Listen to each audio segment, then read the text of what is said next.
আব্দুল্লাহ ক্ষমা করবেন, আমরা নিজের নাম নিয়ে প্রথমে শুরু করি আর কি। আমাকে যখন আমন্ত্রণ করা হলো এই অনুষ্ঠানে আসার জন্য, আমি যুগপৎ খানিকটা বিচলিত বোধ করলাম, খানিকটা আনন্দিত হলাম, কারণ আব্দুল্লাহ মামুনকে আমি পছন্দ করি, আমার বন্ধু। দ্বিতীয়ত তার বিষয়টাও নবীন, কিন্তু আমার মনে হলো বড় লোকের ঘরে গরিব আত্মীয়কে দাওয়াত দিলে যেমন কিছুটা সন্ত্রস্ত লাগে, কোথায় যে বসবো। আমি তো সাংবাদিকতার ছাত্র না, কিন্তু শুনতে শুনতে আমার মনে হয় কিছু শিখতে পারবো। তো প্রথমেই দেখলাম যে চুরি করে দেখলাম ইংরেজিতে প্রবন্ধ লিখেছিলেন, যেটা কার একটা পিডিএফ পেয়েছে আর সকালে, সেখানে নাম আছে the rise of predatory journalism, দুইটা উদ্ধৃতি চিহ্নের মধ্যে প্রেডেটরি জার্নালিজম ইন বাংলাদেশ। তারপরে একটা উপশিরোনামও আছে, এ স্ট্রাকচারাল হাইপোথেসিস। এটা তার মূল লক্ষ্য, আমি বুঝতে পারছি, হাইপোথেসিস তৈরি করা। কিন্তু আমি আটকে গেলাম প্রেডেটর শব্দটাতে। আপনি জানেন, কেউ যদি বলেন আমি তোমার হাজব্যান্ড, আমি তার কাছে কি শুনতে চাই? আই এম ইউর হাজব্যান্ড বলে শুনতে চাই, ভদ্রমহিলা বলবে আই এম ইউর ওয়াইফ, না হলে স্বীকৃতি বিয়েতে হবে না, মিয়া বিবি রাজি তো কেয়া করে গা কাজে। কাজে যখনই একটা শব্দ হাজব্যান্ড বললে ওয়াইফ হয়, কারণ হাজব্যান্ড ছাড়া ওয়াইফ হয় না। সান বললে ফাদার হয়, সেরকম প্রেডেটর বললে আরেকটা শব্দ মনে পড়ে আপনাদের, সেটা হচ্ছে প্রে। শিকারী সাংবাদিক যদি হয়, সে কাকে শিকার করে? অবশ্যই মামুন 4টা উদাহরণ দিয়েছেন, আমাদের উপাচার্য মামুন আহমদ সাহেব আরেকটা উদাহরণ দিয়েছেন। আপনারা নিজের প্রত্যেকে এরকম অজস্র উদাহরণ বহু গুণিত করতে পারবেন। কিন্তু এটা হচ্ছে প্রত্যক্ষ শিকারী, প্রে যেটা বলে সে। কিন্তু আমরা পরোক্ষ আসল শিকার কারা? শিকারীর শিকার হচ্ছেন আপনি যাকে খবরের বিষয়বস্তু করছেন, পরিমণি, মুনিয়া, মামুনুল হক, অথবা আল মামুন, অথবা এমনকি প্রথম আলো সেই নাম না জানা তরুণ। এরা হচ্ছে শিকার। আর আমরা যারা শুনছি, আসল লক্ষ্য কিন্তু আমরা ঝিকে মেরে বউকে শেখানো বলে একটা কথা আছে, যে এদেরকে মেরে অন্যদের শিক্ষা দেওয়া হয়, তোমরাও সীমার বাইরে যাবে না। তোমাদের জন্য একটা উদাহরণস্বরূপ, এটা হলো উপদেশ অপেক্ষা উদাহরণ ভালো। এই প্রেদের নিয়ে একটা গল্প হচ্ছে, একটা সামান্য গল্প বলি আমি 1 মিনিটে। কার্ল মার্কস সাহেবের যে বিখ্যাত থিওরি যে সমাজের শ্রেণী সংগ্রাম আছে, কার্ল মার্কস কখনো একা বলেন না যে সমাজের শ্রেণী সংগ্রাম আছে, তার আগে বহু দার্শনিক বলেছেন এটা। নতুন কথা হচ্ছে, এর ফলে যারা শিকার, শ্রমিক শ্রেণী, একদিন তাদের সংগ্রামের মাধ্যমে তারা জয়ী হওয়ার সম্ভাবনা দেখা দিয়েছে। কিন্তু তাহলে শিকারের সাথে শিকারীর সম্বন্ধ সম্পর্কে কার্ল মার্কসের বক্তব্য হচ্ছে, দেশের পুঁজিপতি শ্রেণী এবং শ্রমিক শ্রেণীর মধ্যে সম্পর্কটা শিকারী এবং শিকারের সম্পর্কের মতো।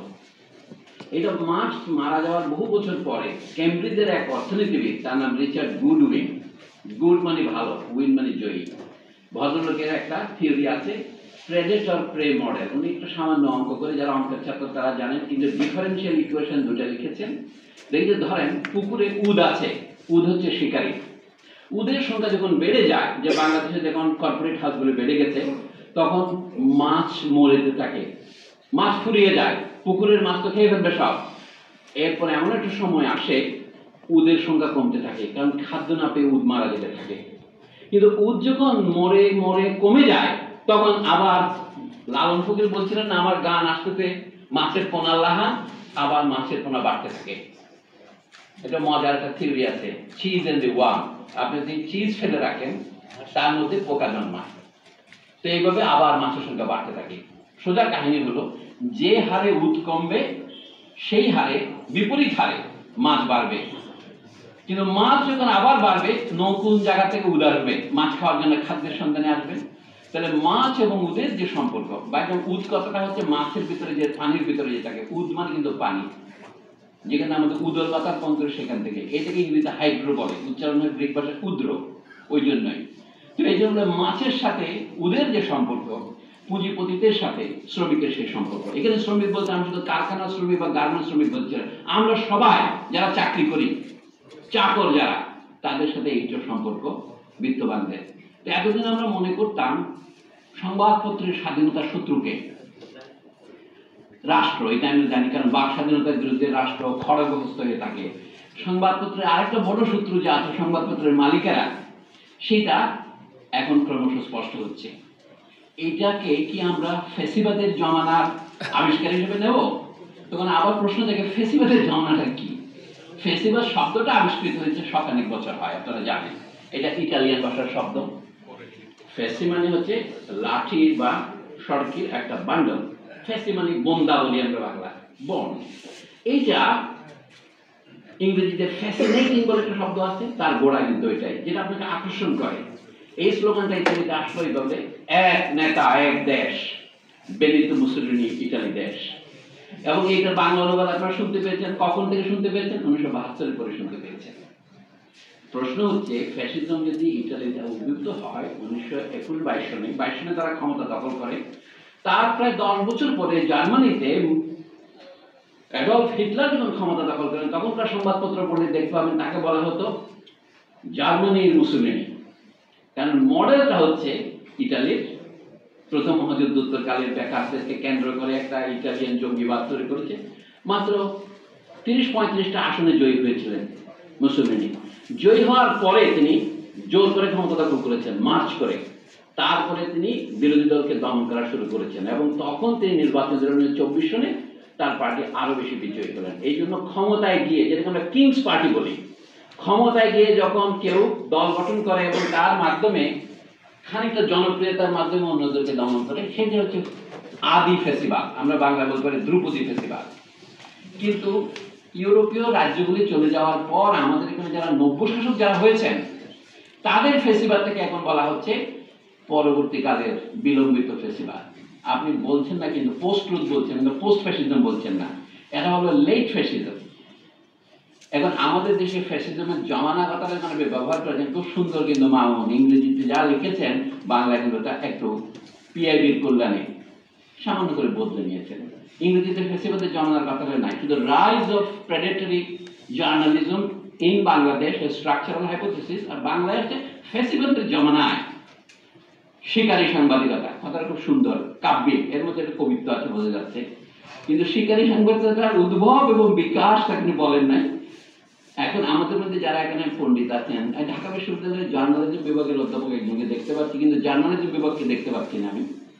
তো এই জন্য বলে না ফেসিবাদের পতন হয়েছে বললে আমি একটু উৎসাহিত বোধ করি না। ফেসিবাদ আশপাশে আছে, এমনকি হয়তো আমাদের বিভাগের ভিতরেও আছে। সেই জন্য আপনাদের একটু করে খুশিয়ে থাকতে হবে। পতন হয়েছে না বলে ফেসিবাদ চলমান, তবে চলছে কিভাবে সেটা হচ্ছে আমাদের প্রশ্ন। যে ফেসিবাদ যখন ওই যে ফেসিবাদকে বারবার উৎপাদিত হয়, ফেসিবাদের ঘটনা নাটকীয়, অধ্যাপক মহোদয় যেভাবে বলছেন তাতে আমাদের গাছ চমকে উঠছে। কিন্তু আমি এবার আপনাদের সঙ্গে কোনো চাঞ্চল্যকর সাংবাদিকতা করতে চাই না, আমি গায়ের দিকে তাকাতে চাই। ফেসিবাদ আছে, কিন্তু আপনি ফেসিবাদ বললে হয়তো আমার সাথে একমত হবেন না। এটা বলে ইংরেজিতে আরেকটা নাম আছে, স্বৈরতন্ত্র। এটা ইংরেজিতে অ্যারিস্টটলের ভাষা টিরানি। আগের দিনে রাজাদেরকে বলা হতো টাইরেন্ট।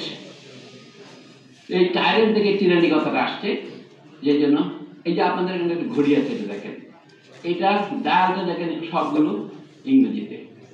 কাটাগুলো তো আর ইংরেজি বাংলা নাই। নিচে লেখা আছে faculty of arts, university of Dhaka, Bangla. কত বছর আগে এটা লেখানো হয়েছে? নিশ্চয়ই 1921 সালে লেখা হয়নি।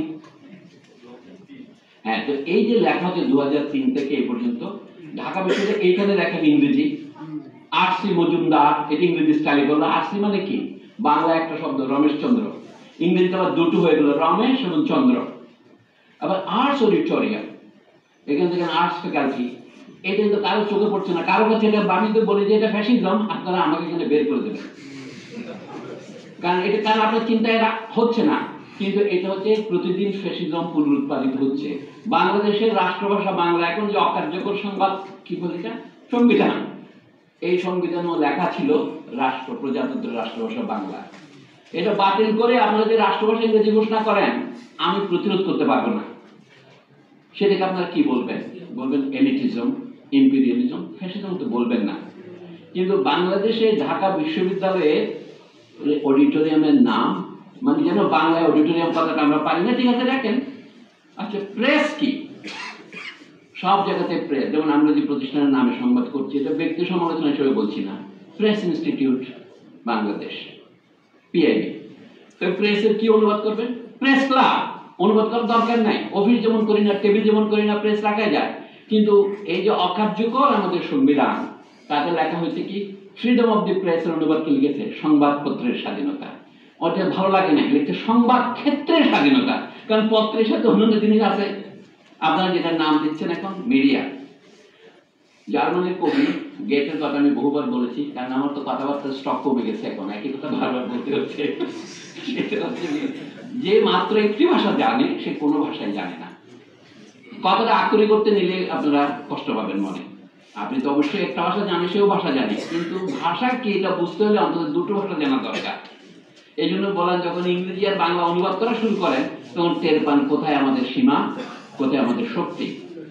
প্রেসের অনুবাদ করেছে আনিসুজ্জামান সাহেবরা সংবাদ ক্ষেত্র। ভালো মন্দের মন্তব্য আমি করছি না, খবরটা জানাচ্ছি। আমার কাজ হচ্ছে খোরশেদ আলমের মতো। খোরশেদ মানে সূর্য, ও কিন্তু সূর্যটা লিখতো না, আগে খো আলম লিখতো। আচ্ছা, আমার নামকে ছোট করে লিখলাম, কোনো আপত্তি নেই, কিন্তু ওর নামকে আমি ছোট করবো না, নিজেই করতো খো আলম। আমাদের পৃথিবী এখন খো আলম হয়ে গেছে। খোরশেদ আলম কেন খো আলম হয়? খোরশেদ আলম হচ্ছে এই জগতের সূর্য, জগৎ জ্যোতি। তো আমাদের এইভাবে কি নামকে অনুবাদ করা যায় না। ঢাকা বিশ্ববিদ্যালয় যখন তৈরি হয়েছিল নাম ছিল ঢাকা ইউনিভার্সিটি। কোন অবসরে কিভাবে ঢাকা বিশ্ববিদ্যালয়ের নাম চালু হলো আমি জানি না, গবেষণা করবেন। এই জন্য বলছি ফ্যাসিজমটা আমাদের প্রতিদিনের জীবনে আছে। মানে সংখ্যাগরিষ্ঠ মানুষের মতামতকে উপেক্ষা করে তার উপরে নিজের মত চাপিয়ে দেওয়া, লাঠির জোরে অথবা টাকার জোরে অথবা অন্য জোরে, এটা হচ্ছে ফ্যাসিজমের সাধারণ বৈশিষ্ট্য। কিন্তু ফ্যাসিজমের বিশেষ বৈশিষ্ট্য হচ্ছে ইটালিতে অথবা জার্মানিতে যা করেছে, অথবা যুদ্ধের আগে, দ্বিতীয় মহাযুদ্ধের আগে স্পেনে কি করেছে। ফ্যাসিজম সারা পৃথিবীতে একটা মতাদর্শ এবং একটা ব্যবস্থা হিসেবে চালু হয়েছিল, এবং তার বিরুদ্ধে লড়াইয়ের নাম ছিল অ্যান্টি ফ্যাসিস্ট কোয়ালিশন, নাম ছিল পপুলার ফ্রন্ট। কিন্তু আমাদের দেশে অনেক বড় বড় সাংবাদিক এখন দেখি যে গত রেজিমকে ফ্যাসিস্ট বলা যাবে না, তারা ফ্যাসিস্ট বলতে রাজি নন। তার মধ্যে একজন সুবিখ্যাত সাংবাদিক হচ্ছেন জাহিদুর রহমান ডাক্তার। উনি বলছেন না, আমি এটাকে চোরতন্ত্র বলবো, ক্ল্যাপ্টোক্রেসি বলবো, কিন্তু বলবো না। কিন্তু বৈশিষ্ট্যটা হচ্ছে যখন মুক্তিযুদ্ধের চেতনা কথাটা ব্যবহার করা হয় তখন বোঝা যাচ্ছে এটা ফ্যাসিজমের লক্ষণের পুরোপুরি বৈশিষ্ট্য। কারণ মুক্তিযুদ্ধ ছিল বাংলাদেশের এই পর্যন্ত ইতিহাসের সবচেয়ে জনস্বার্থ সম্বলিত এবং জনপ্রিয়, জনসম্পৃক্ত ঘটনা। সেইটাকে ব্যবহার করা হচ্ছে একটা দলতন্ত্র শুধু নয়, ব্যক্তিতন্ত্র তৈরি করার জন্য। ফ্যাসিজমের একটা বৈশিষ্ট্য হচ্ছে এক নেতা এক দেশে স্লোগান। ফ্যাসিজমের আরেকটা বৈশিষ্ট্য হচ্ছে এটাকে জনপ্রিয়, জনস্বার্থের প্রতিনিধি হিসেবে দেখানো। ইটালি যেমন দেখা হয়েছিল আমরা ইটালিকে আবার মৃত গৌরব পুনরুদ্ধার করবো। মার্কিন দেশের বর্তমান প্রেসিডেন্ট ইলেক্ট যিনি হয়েছেন, কয়েকদিন পরে ক্ষমতা গ্রহণ করবেন, তার স্লোগানের মধ্যে make America great again, make Greenland great again. এগুলো হচ্ছে ফ্যাসিজমের লক্ষণ। ওদের ফ্যাসিজমটা সারা পৃথিবীতে অনুরণন তৈরি করে, আমাদের ফ্যাসিজম আমাদের দেশের ভিতরে সীমিত থাকে। কিন্তু আমরা একটা খারাপ উদাহরণ স্থাপন করি, এটা অন্যরা অনুসরণ করবে। আপনি আচরিত ধর্ম অপরে শেখাও, এটা আমাদের প্রত্যেক ক্ষেত্রেই হয়েছে। সংবাদপত্রের ক্ষেত্রে বিশেষভাবে কি কি হয়েছে তার অত্যন্ত অমূল্য সব উদাহরণ, এবং সেটাকে দেখার যে দৃষ্টিভঙ্গি অধ্যাপক মামুনের প্রবন্ধে আমরা পড়লাম, এটা আমরা শিখলাম। কিন্তু এইটা থেকে আমাদের শিক্ষাটাকে আরো একটু প্রসারিত করা দরকার। আমি সেটাই বলছি। মামুন নিজে বলছেন যে এই জার্নালিজম কথাটার উৎপত্তি হয়েছে অষ্টাদশ শতাব্দীতে। কেন হয়েছে? কারণ তখন মানুষ বই পড়া শুরু করেছে, পত্রিকা তখন মানুষ চাঁদা দিয়ে পড়তো, ক্যাফেতে ক্যাফেতে মানুষকে পড়তে হতো পত্রিকা। কিভাবে ফ্রান্সে বিশেষ করে এটার বিকাশ হয়, লোকে তারপর সিরিয়াল যে আমরা ধারাবাহিক উপন্যাস বের হয়, এটা 19 শতাব্দীতে বেড়ে যায় বালজাকদের লেখার সময়। আপনারা সেটা জানেন, কথাটা খেয়াল করেন না, জার্নাল কথাটাই ফরাসি ভাষা থেকে এসে। জুর মানে দিন, দিনলিপি, এটা হচ্ছে জার্নাল, সেখান থেকে জার্নালিজম। তার সাথে বাংলা সাংবাদিকতার সম্পর্ক কি? এই জন্য বললাম ভাষা কমপক্ষে দুটো না জানলে আপনার মর্মটা বোঝা যায় না।